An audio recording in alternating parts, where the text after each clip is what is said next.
사람들은 엄청난 고난과 시련을 겪게 되면 절망 속에서 벗어나지 못하고 불행한 생활을 합니다. 그러나 어떤 고난과 시련도 믿음으로 잘 소화시키는 사람은 고난이 오히려 축복이 됩니다. 사도행전 7장 20절과 21절입니다. 그때에 모세가 낳는데 하나님 보시기에 아름다운지라. 그의 아버지 집에서 석 달 동안 길리더니 버려진 후에 바로의 딸이 그를 데려다가 자기 아들로 기르매. 모세는 태어난 지 석 달 만에 이집트 나일강에 버려지게 되었지만 오히려 버려진 자리에서 축복을 받았습니다.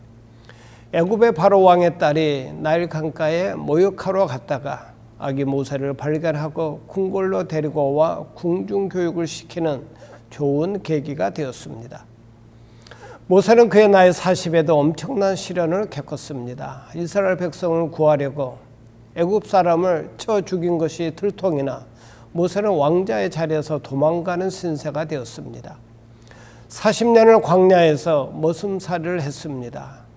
과거에 배운 엄청난 지식도 혈기왕성했던 젊은 시절도 다 가버리고 머리가 허연 노인이 되어버렸습니다. 그러나 모세는 고난과 절망 가운데서도 하나님을 믿으며 묵묵히 자기 생활에 충실했습니다.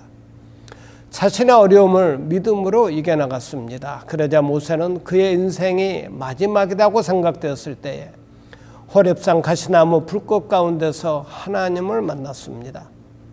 40년 동안 철저하게 버림받은 것 같았던 모세는 하나님을 만나 하나님의 종으로 부르심받고 자기 민족을 구원하는 위대한 지도자가 되었습니다. 만약 모세에게 그 큰 고난이 없었다면 이 같은 영광을 결코 누리지 못했을 것입니다. 사람은 누구에게나 버림받은 자리에 설 수 있습니다. 고난 가운데 처할 수 있습니다. 그러나 이때에 제일 중요한 것은 절망하거나 원망하거나 불평하지 않는 것입니다. 어려울수록 더욱 온유해지고 겸손해져야 합니다.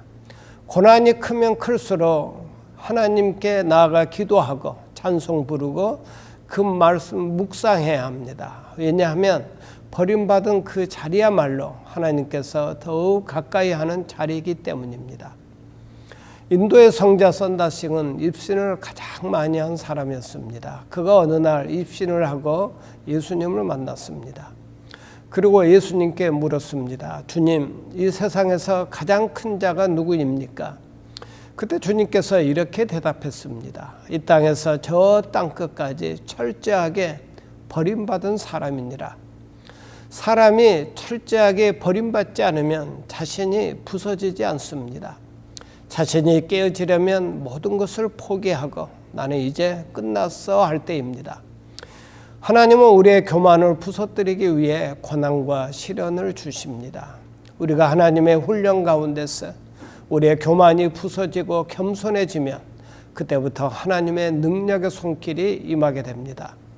모세도 그의 나이 40에 이스라엘을 애굽에서 해방시킬 자는 나밖에 없다고 잘난 체 할 때에 하나님은 모세를 부르지 않았습니다. 그가 많은 고난을 겪은 후 그의 나이 80에 인생을 깊이 깨닫고 겸손해졌을 때 하나님께서 모세를 부르신 것이 중요합니다. 하나님의 사람은 거저되지 않습니다.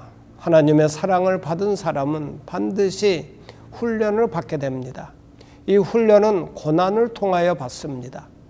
우리가 하나님의 훈련을 잘 받으면 하나님은 나중에 엄청난 축복으로 갚아주십니다.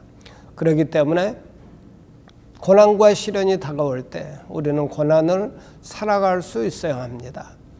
이 고난이 복의 과정인 것을 믿고 고난을 사랑하고 고난을 감사하고 즐거워해야 합니다. 고난과 시련은 나 때문에 옵니다. 하나님의 형상을 이루기 위해서, 복 주시기 위해서 옵니다. 예수님은 고난받으심으로 우리를 구원하셨고 영광 받으셨습니다. 그러므로 고난을 통해서 우리 자신이 기도의 사람으로, 겸손한 사람으로, 참고 인내할 줄 아는 사람으로, 어떤 어려움 속에서도 감사할 줄 아는 사람으로 바뀌게 되면 하나님께서 우리의 환경을 바꿔주시고 고난이 변하여 축복이 되도록 반드시 역사하십니다. 아멘.